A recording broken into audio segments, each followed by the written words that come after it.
Today, 21st December 2024, Saturday, wisdom of word of God morning ડિવોશનમાં આપ સર્વનો આવકાર કરવામાં આવે છે અને પ્રેમી સલામ પાઠવવામાં આવે છે. આજે સવારે આપણે પ્રભુના વચનોમાંથી નીતિ વચનોનું પુસ્તક અને એનો 12મો અધ્યાય અને એની 4થી કલમ પર પ્રભુનું વચન એ જોવા માંગીએ છીએ. પ્રોવ્સ ચેપ્ટર 12 વર્સ 4 અને પ્રભુનું વચન આપણને આ પ્રમાણે કહે છે: સદગુણી સ્ત્રી પોતાના ભરથારને મુગટરૂપ છે, પણ નિર્લજ્જ કૃત્યો કરનારી તેના હાડકાને સડારૂપ છે. અહીંયા ESV બાઇબલમાં જે લખ્યું છે એ પ્રમાણે proverbs chapter 12 verse 4, an excellent wife is a crown of her husband, but she who brings shame is like rottenness in his bones. અને આ પ્રભુનું અદ્ભુત વચન છે. આજે સવારે આપણે ખાસ જે સુલેમાનના નીતિ વચનો જે 10મો અધ્યાયથી લઈને 22મા અધ્યાય સુધી જે જોઈ રહ્યા છે એમાં જુદા જુદા ખાસ પ્રકારના વિષયો ઉપર એ પ્રભુએ સુલેમાનને દોરવણી આપીને સુલેમાન દ્વારા આ નીતિ વચનો એ ઈશ્વરની દોરવણી, ઈશ્વરનો આત્મા અને ખાસ કરીને પોતાના જીવનમાં જે અનુભવો ઈશ્વરે આપ્યા એના આધારે ખાસ પ્રભુએ વચનો એ લખાવ્યા છે. અને એમાં ખાસ કરીને કૌટુંબિક આશીર્વાદની વાત એ ઈશ્વરે અહીંયા એ વચનોમાં આ નીતિ વચનમાં નોંધી છે. અને ત્યાં કુટુંબનું એક યુનિટ તરીકે એ કુટુંબ બાંધવું એ દેવની યોજના છે, દેવનો ઈરાદો છે, દેવની ઈચ્છા છે, દેવની વ્યવસ્થા છે. અને એટલા માટે દેવના વચનો પ્રમાણે જે શિક્ષણ આપવામાં આવ્યું છે એ શિક્ષણને જ્યારે કુટુંબમાં ફોલો કરવામાં આવે છે ત્યારે કુટુંબ ચોક્કસ એ આશીર્વાદિત થાય છે. અને અહીંયા કુટુંબ એટલે પતિ અને પત્ની, હસબન્ડ એન્ડ વાઇફ. અને હસબન્ડ એન્ડ વાઇફમાં અહીંયા જે અદ્ભુત શિક્ષણ એ પત્ની સંબંધી આપવામાં આવ્યું છે અને એ ખાસ કરીને કેરેક્ટર સંબંધી. કારણ કે આજે વિશ્વ તરફ જોઈએ તો ઘણા બધા લોકોએ એ કુટુંબ તરીકે આગળ વધે છે, લગ્નો થાય છે, પછી થોડા વખતમાં એ ડિવોર્સ, છૂટાછેડા પણ થતા જોવા મળે છે. અને આની પાછળ મુખ્ય જે કારણ છે અને એ તો મોરલ કેરેક્ટર. અને એ કેરેક્ટરમાં કોઈક ને કોઈક રીતે એ યા તો પત્ની યા પતિ એ નિષ્ફળ જાય છે અને એ રીતે એ લોકોના જીવનો એ તૂટી જાય છે અને પછી એ કુટુંબ તરીકે આગળ વધી શકતા નથી. પણ અહીંયા 12મા અધ્યાયની 4થી કલમમાં લખ્યું છે સદગુણી સ્ત્રી સંબંધી, કેરેક્ટર ટ્રેટ અથવા નોબલ વાઇફ. બે પ્રકારના સ્ત્રીઓના કેરેક્ટર. અને અહીંયા એક જે સ્ત્રી છે જે નોબલ કેરેક્ટર ધરાવે છે, સદગુણી સ્ત્રી છે.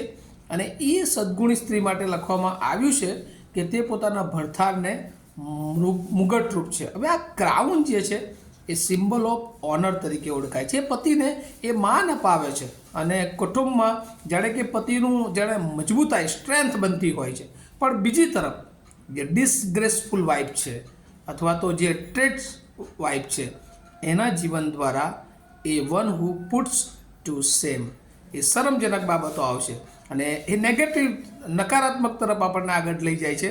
અને decay in his bones destroy happiness. અને એનો જે આનંદ છે એ પણ જાણે કે એ પોતાના પતિનો એ દૂર કરી શકે છે. એટલે એક બાજુ સ્ટ્રેન્થ આપનારી સ્ત્રી છે, એક બાજુ પતિ ને જેનું આનંદ છે એ લઈ જનારી એ આ બાબતો બને છે. એટલા માટે કુટુંબ એ ઈશ્વરની દૃષ્ટિમાં મજબૂત છે.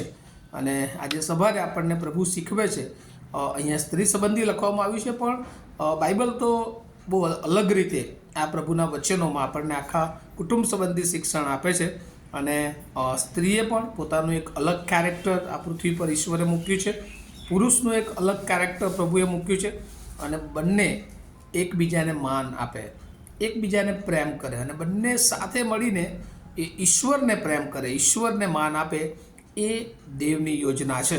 અને એટલે પ્રેમ અને એકબીજાની સાથે આધીનતામાં રહેવું એનો મૂળ આધાર જે છે અને એ પોતે એકબીજાને વિશ્વાસુ રહે અને બંને ભેગા થઈને એ પ્રભુનો જો વિશ્વાસ એમનામાં વધારે ને વધારે વધતો જાય છે તો એ કુટુંબ એ આગળ વધે છે, એ આશીર્વાદિત થાય છે. ત્યાં લખવામાં આવ્યું છે વચનોમાં ઘણી બધી જગ્યાએ કે વિશ્વાસુ ઘરનો પાયો એ મજબૂત એ ટકી રહે છે.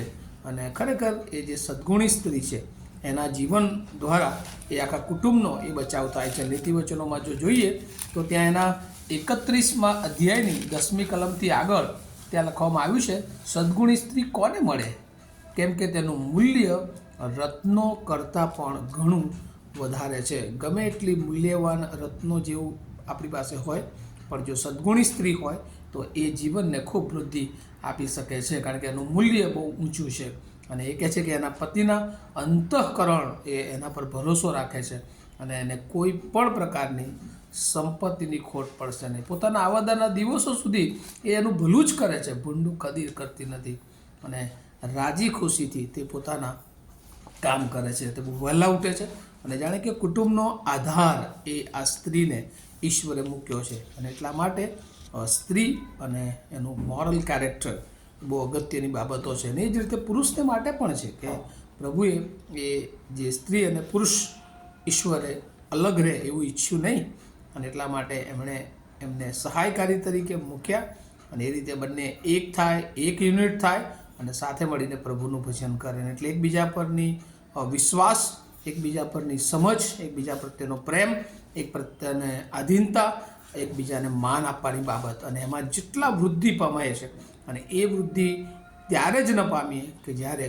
એકબીજા પરનો વિશ્વાસ એ શારીરિક હોય, એ ભૌતિક હોય, એ આત્મિક હોય. એકબીજા પરનો વિશ્વાસ જેટલો મજબૂત બને છે એટલું પ્રભુ એ કુટુંબને આશીર્વાદિત કરે છે. અને સવારે પ્રભુ એ આપણા જીવનને પણ જો કુટુંબ તરીકે સ્થાપ્યા છે તો પ્રભુની એ દેવની યોજના છે અને દેવની ઈચ્છા પ્રમાણે કુટુંબ એ દૃષ્ટિમાં બહુ મહત્ત્વનું છે.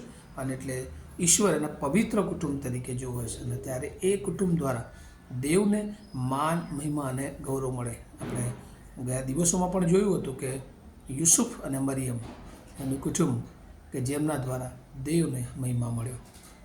આકુલા અને પ્રિસ્કિલાનું કુટુંબ કે જેમના દ્વારા દેવને મહિમા મળ્યો. એલિઝાબેથ અને જકરિયાના કુટુંબ અને જોઈએ છે કે એ લોકોના જીવનો દ્વારા ઈશ્વરને મહિમા મળ્યો.